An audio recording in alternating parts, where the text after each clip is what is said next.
السلام علیکم ورحمۃ اللہ وبرکاتہ۔ روزانہ فضائل اعمال کی 10 منٹ تعلیم سننے کے لیے ہماری اس چینل کو سبسکرائب کریں اور گھنٹی کا بٹن دبانا بالکل بھی نہ بھولیے۔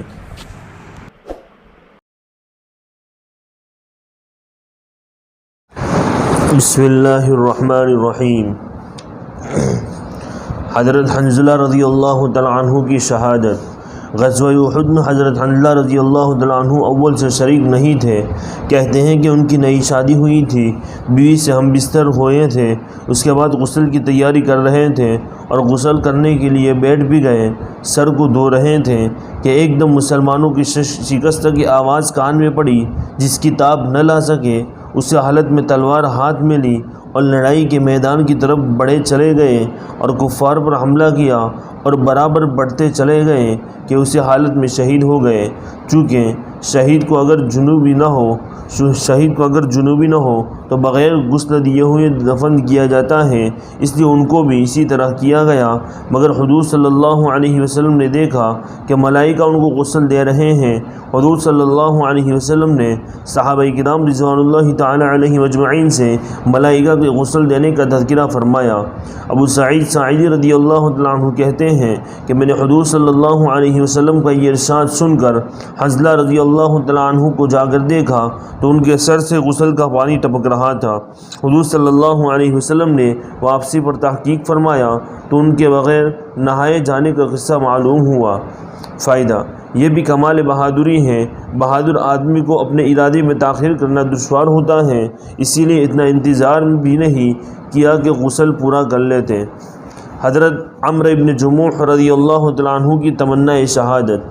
حضرت عمرو بن جموح رضی اللہ تعالیٰ عنہ پاؤں سے لنگڑے تھے۔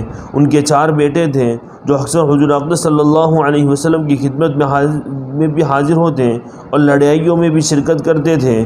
غزوہ احد میں عمرو بن جموح رضی اللہ تعالیٰ عنہ کو بھی شوق پیدا ہوا کہ میں بھی جاؤں۔ لوگوں نے کہا کہ تم معذور ہو، لنگڑے پن کی وجہ سے چلنا دشوار ہے۔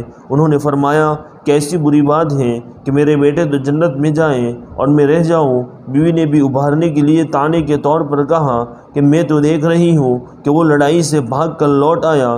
عمرو رضی اللہ تعالیٰ عنہ نے یہ سن کر ہاتھ لیے اور قبلہ کی طرف منہ کر کے یہ دعا کی، اللہم لا تردنی الی اہلی، اے اللہ مجھے اپنے اہل کی طرف نہ لوٹائیو۔ اس کے بعد حضور صلی اللہ علیہ وسلم کی خدمت میں حاضر ہوئے اور اپنی قوم کے منع کرنے کا اور اپنی خواہش کا اظہار کیا اور کہا کہ میں امید کرتا ہوں کہ اپنے لنگڑے پیر سے جنت میں چلوں پھروں۔ حضور صلی اللہ علیہ وسلم نے فرمایا کہ اللہ نے تم کو معذور کیا ہے تو نہ جانے اس میں کیا حرج ہے، نہ جانے میں کیا حرج ہے۔ انہوں نے پھر خواہش کی تو آپ صلی اللہ علیہ وسلم نے اجازت دے دی۔ ابو طلحہ رضی اللہ تعالیٰ عنہ کہتے ہیں کہ میں نے عمرو رضی اللہ تعالیٰ عنہ کو لڑائی میں دیکھا، کیا کرتے ہوئے جاتے تھے اور کہتے تھے کہ خدا کی قسم میں جنت کا مشتاق ہوں۔ ان کا ایک بیٹا بھی ان کے پیچھے دوڑا ہوا جاتا تھا۔ دونوں لڑتے رہے حتیٰ کہ دونوں شہید ہوئے۔ ان کی بیوی اپنے خاوند اور بیٹے کی ناش کو اونٹ پر لاد کر دفن کے لیے مدینہ لانے لگی تو وہ اونٹ بیٹھ گیا۔ بڑی دقت سے اس کو مار کر اٹھایا اور مدینہ لانے کی کوشش کی، مگر وہ احد کی طرف کا ہی منہ کرتا تھا۔ ان کی بیوی نے حضور صلی اللہ علیہ وسلم سے ذکر کیا۔ آپ صلی اللہ علیہ وسلم نے فرمایا کہ اونٹ کو یہی حکم ہے، کیا عمرو چلتے ہوئے کچھ کہہ کر گئے تھے؟ انہوں نے عرض کیا کہ قبلہ کی طرف منہ کر کے یہ دعا کی تھی، اللہم لا تردنی الی اہلی۔ آپ صلی اللہ علیہ وسلم نے فرمایا اسی وجہ سے یہ اونٹ اس طرف نہیں جاتا۔